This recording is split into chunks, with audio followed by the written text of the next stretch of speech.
All right, guys. This is Hotshot Trials and Tribulations. So, everybody does, this is what you need to get started. Well, we are going to talk about that a little bit, but we're also going to talk about things we've learned out here. And not just out here, but once we, when we first started, what we learned. So, we're going to do a quick what you need out here. First thing you need, DOT number. If you're going to run in your own state and not cross state lines, that's all you need. If you want to cross state lines, you need an MC number. An MC number will allow you to cross state lines. You're going to need to put the DOT and MC number on your truck along with your company name. So you're going to have to start your own company. You're going to need some form of securement. Straps or chains. Chains. We have both. You're going to need some form of chain binding, ratchet or binders. I like the ratchets because you can really crank down and you don't have to worry about the ratchets coming apart. I don't know if the binders come apart, but I like these. You're going to need cones. You only need 3 of them. So, 3 cones. I like the triangles because they're really small and they fit just about anywhere.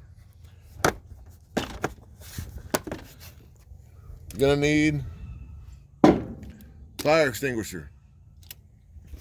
Now, those are the things that you need. You're going to need, if you have a 2006 and newer vehicle, you're going to need an ELD. If you have a 2006 and older, you can do paper logs. I believe it's 2006. I might be wrong, but I believe it's 2006. You're going to need a truck or some form of power unit. And if you plan on doing anything longer than 10 feet, you're going to need a trailer. So, things we've learned out here. So, first thing we learned out here was the power unit. So I had a giant weld bed on here because I was a welder, and I started out as a non-CDL hotshot, and we quickly learned that weight is a huge issue. We were having a hard time finding loads because I was trying to stay under the 10,000 pound weight limit because at the time, when I first started, I could only carry 8,300 pounds. So I took the weld bed off. Because that thing was 2,500 pounds. Yeah. And I took the weld bed off, made a plate for my gooseneck, and we continued on down the road. But before I took the bed off, I found out that these trucks don't go very far when carrying a ton of weight.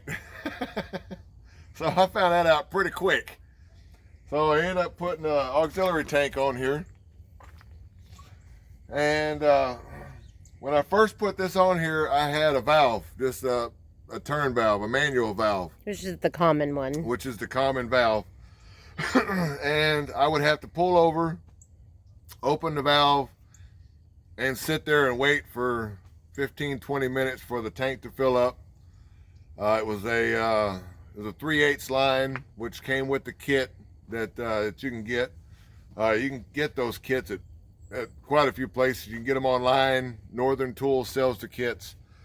And it's very handy, but I just didn't really want to wait the 15 to 20 minutes to fill up the tank.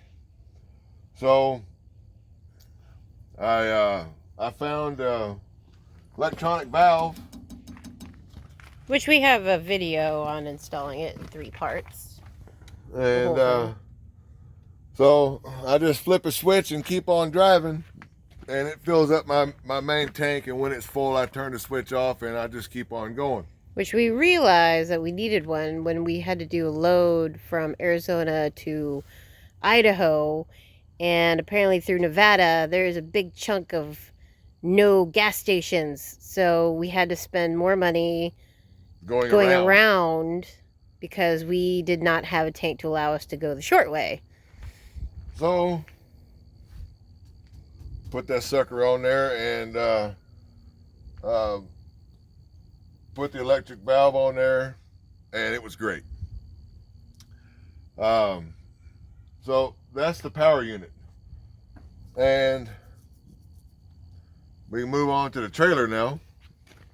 So when I bought this trailer, I told the guy at the trailer shop that I wanted a 40-foot Hotshot or 40-foot gooseneck trailer with mega ramps and dovetail.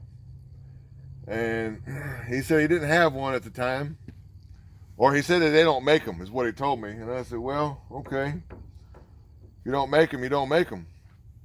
I didn't know anything about trailers. I'm still learning about trailers.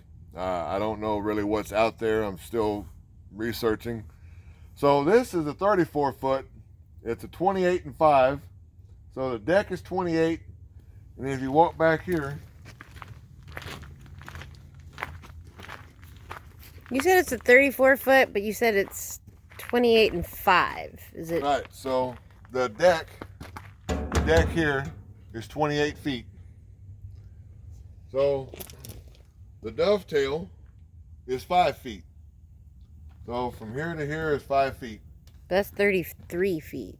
28 plus 5, isn't it? I guess it's 28 and 6 then. Okay. Yeah, because it's 34 feet, right? Yeah. 34, that's what you told me. Yeah, 34 feet. And I mean, we've never been short on a load. Yeah. So, so this is 6 feet. My bad. So the dovetail is 6 feet. So it's a 28 and 6. So because I measured it from the very front to the very back, and it's 34 feet. So we learned that having a 34-foot Hotshot is a little bit difficult. I started watching a lot of videos, and everybody tells me the prime Hotshot is 1 ton and a 40-foot trailer. Well, they still don't really have 40-foot trailers out there. I've been calling, been talking to people, and nobody's got one. That and the weight is the issue. Well, I found out that if you do a flat deck, a 40-foot flat deck with ramps, not mega. Yeah, not mega ramps, just regular ramps. It's a flat deck with mega ramps, or flat deck with pull-out ramps. You can actually get that scale down to 12,000 pounds. But nobody's got one. So we learned that it is a little bit more difficult to get a 34-foot Hotshot trailer to produce. To get full price loads. Right. But we have worked around it. We have haggled. We have talked to people about doing dedicated loads since we are a shorter trailer. A lot of them actually they go for it. If they need something rushed, right, we say dedicated, and it's like it's going to be there as soon as possible. They like that because, you know, sometimes if you're getting partials that are not dedicated, you might have to wait another day to see if you can get another one. Yeah, and partials have kind of a hit and miss. They're risky. For us, we're definitely a hit and miss. There's been some that were great, some that were terrible. We have lost money taking one partial because the other partial fell through. Yes. Type stuff. That's happened. I think technically it's actually only happened once. Yeah, it's only happened once. Yeah. But we have. Yeah. So. But we have made it work. We are in the positive, which is nice. It's always nice to be in the positive. What is that? The black? Yeah. Black is positive. Yeah. So we're in the black, and we're still moving forward. But it is a challenge, and but my lovely wife here, she always seems to make it work. So plus dedicated loads tend to be lighter and smaller, which makes the gas mileage a lot better. I like it when I see that 12 miles to the gallon. So those are some of the things that we've learned out here. So I also learned about the ELD. So you definitely want to keep on top of your ELD and make sure you don't run out of hours for the day and for the week. So I have gotten pulled over once. The officer was rather nice, and he did teach me a little bit about it. So the thing about the ELD is that we have learned that the ELD runs assuming that you are a semi-truck, which is pretty much where all of our problems have come from logging in to when we have the dash cam, how it was using all that data. Yes. Continuously. Yeah, so I had to actually call Keep Trucking and let them know that I am a little truck. And once I let them know that I'm a little truck, because I did not know that that all the settings for my ELD was set up for a big truck, even though when I registered my ELD, I registered it for a Chevy 3500, but all the settings were still set for a big truck. So what happened with the dash cam? Huh? What happened with the dash cam? The dash cam. So the dash cam was set up for a big truck. So every time I hit the brake, ever so slightly. Now on a little truck, you're going to stop way faster than in a big truck. So every time I hit the brake just slightly, the dash cam was using the ELD's hotspot. So we ran out of hotspot really quick.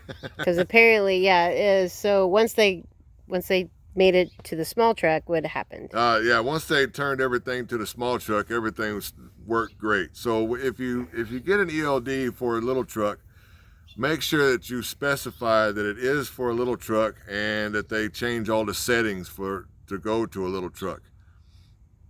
And once we did that, everything worked out pretty good. And once I learned about how to set up for my driving, that worked out as well. And once I realized that, hey, I can't drive over 11 hours, I'll be in the red. Well, tell them the story behind that. So apparently with semi, they don't expect them to move. Is that what happened? It kept logging you in when it wasn't supposed to? So with the ELD, when you park, if you park for the night, or if you park somewhere, or if you go off the clock to get loaded, and you have to move again, if you don't put your ELD in personal conveyance, it will put you back on the clock automatically as soon as you start moving.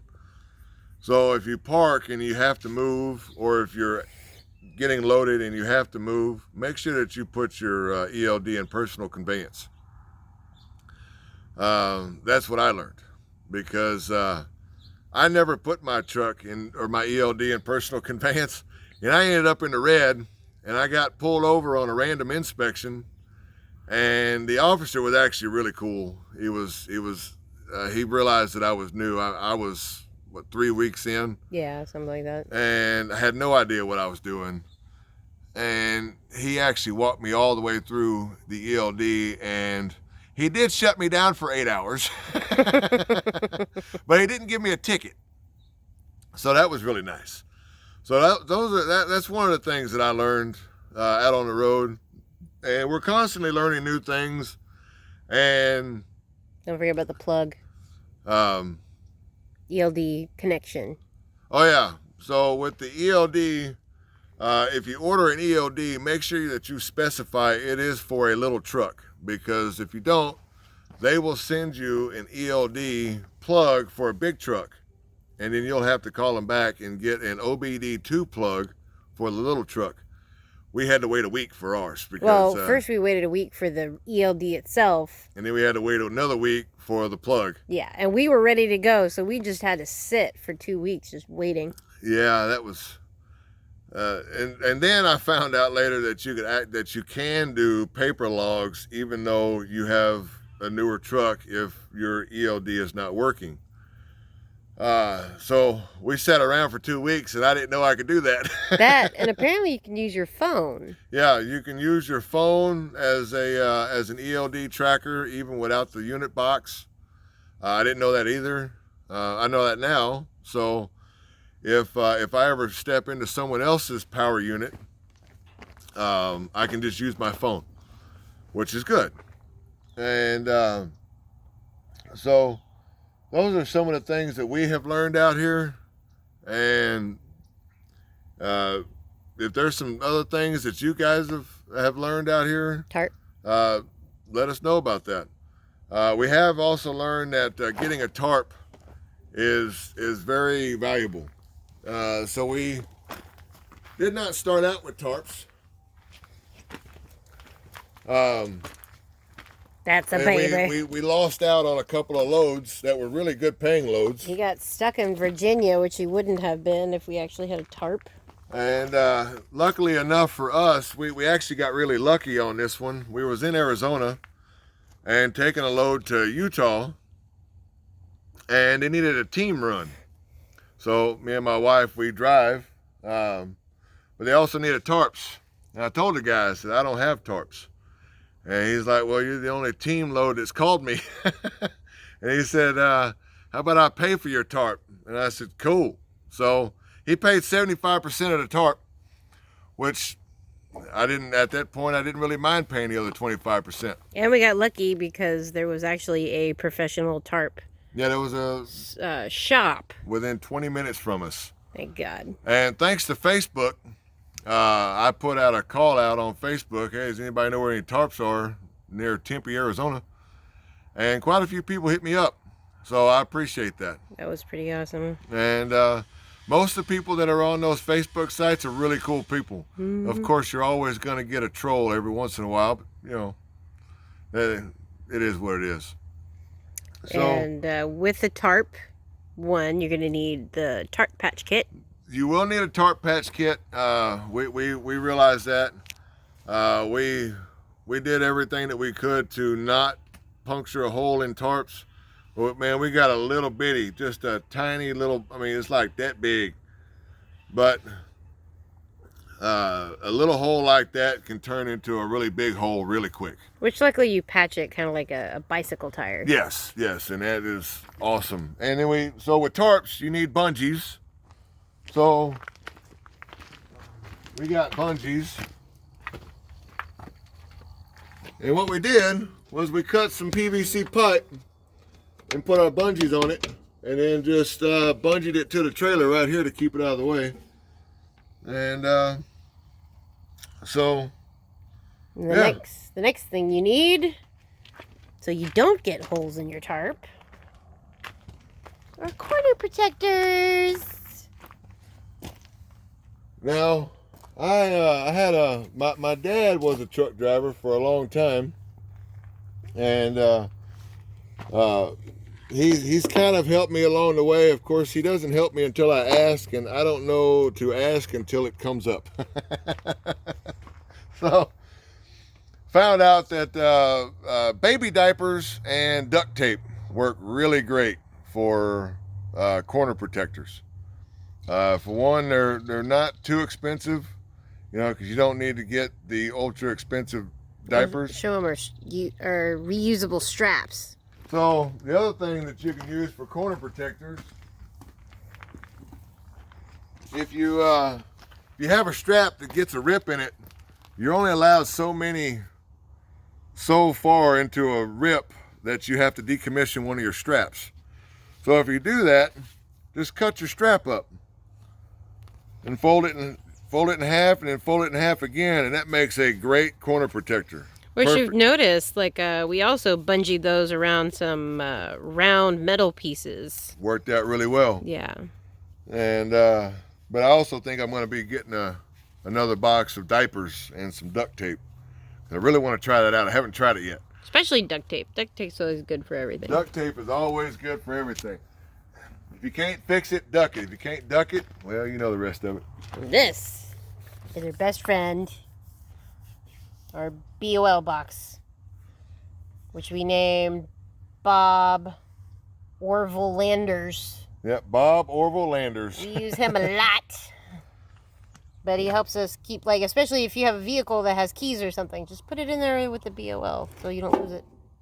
Works out really well. You can put all your BOLs, you can put all your insurance papers, registration papers. Definitely keep all what are the papers that you need to keep in your file? Oh, so in my box, I have to keep my insurance, my registration.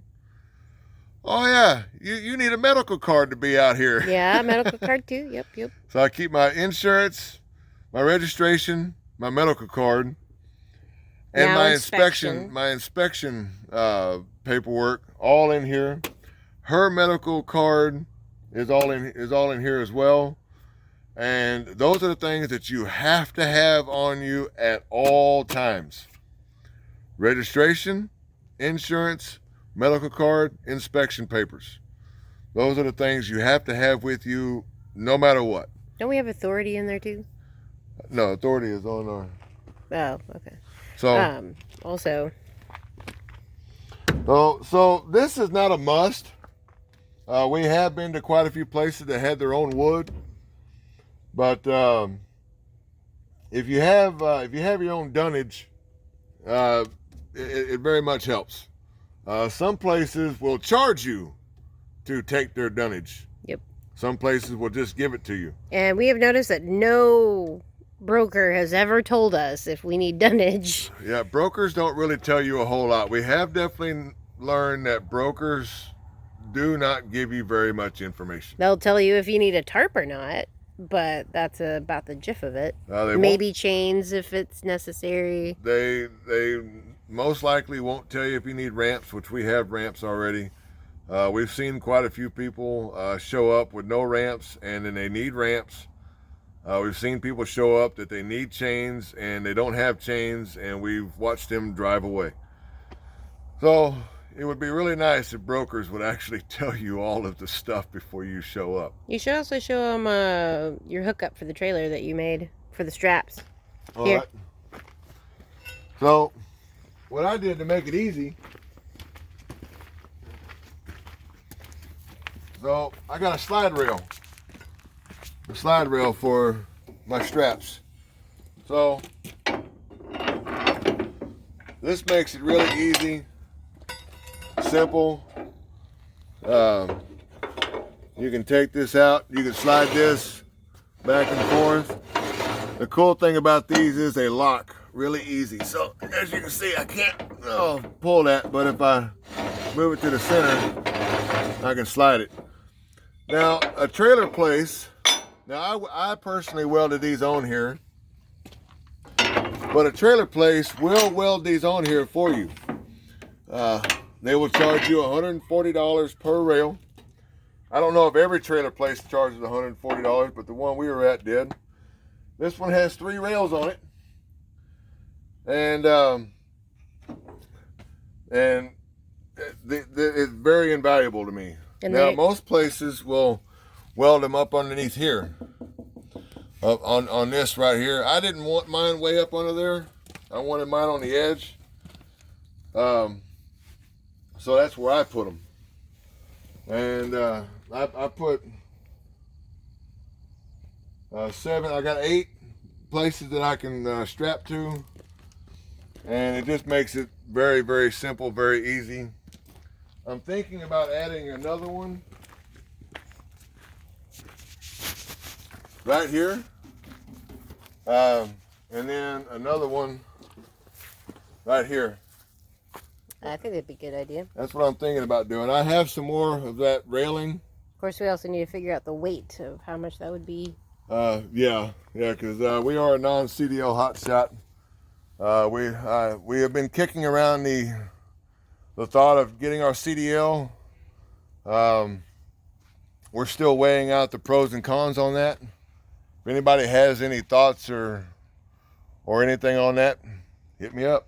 Well, another thing is the ramps are definitely beneficial, Yeah. But we have learned that you can't take regular vehicles. No, lowered vehicles. So we can't take, not lowered vehicles, but we can't take take cars. Yeah, we can't take little cars. And apparently some trucks with very low bumpers. Yes, we can't take lowered trucks.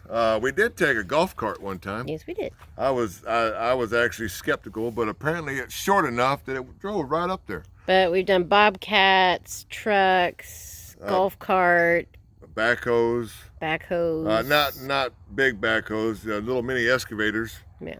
A lot of tractors though, and we've actually, surprisingly enough, have taken quite a few vehicles.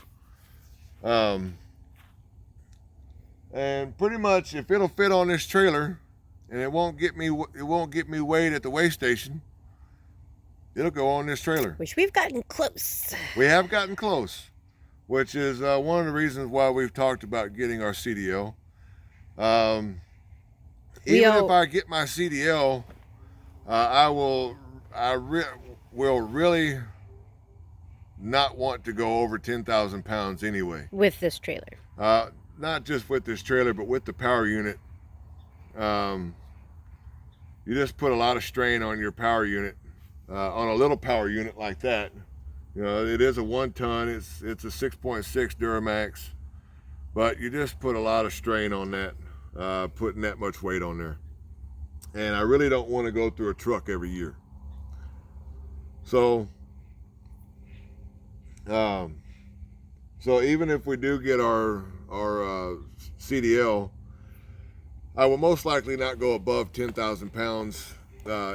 Maybe a little bit above, but I would still rather stick right around 10,000 pounds. For one, the fuel mileage, I would definitely not take oversized loads. Main reason I don't want to take oversized loads is because you can't run at night, and there's some states you can't run during the weekend. And you have to have permits. And it just sucks the fuel right out of your truck. So, but I wouldn't mind getting my CDL, just in the instance that I do go over 10,000 pounds on accident. I do weigh myself after every load, after every pickup. Unless, it's like, a quarter of the trailer. Yeah, and it's short. We're like, there's no way. Yes. So I do like to weigh myself a lot. It's only $12. I mean, $12 saves you a whole lot of money at the scales. Plus, if you ever get pulled over or they question you, you will have that weigh ticket to help you with that. Exactly. So those are just some of the things that we've learned out here. Or when you have a partial, get the first partial, weigh yourself, and then get the next partial. And if you're not sure, you will know exactly how much that second partial weighs. That is right. That is right. Always weigh yourself after every pickup. Every pickup, whether it's a partial pickup or it's a partial pickup with another pickup, always weigh yourself first. You do what you want. That's what I do. I'm a weigh scale junkie. Oh, there are weigh stations up the wazoo. Yes. And I would rather spend the $12 at a weigh station than spend however much the ticket is at a scale. Or get stopped at a scale and not be able to go forward because now you're going to have to take that weight off of your trailer. Yep. So those are just some of the things that we've learned out here. I know that we're going to continue to learn and we're going to continue to grow. And that's what this YouTube channel is for. And maybe it'll help somebody along the way. And so there you go. That's what we've learned. If you got any comments, questions, whatever, hit me up. Y'all be good.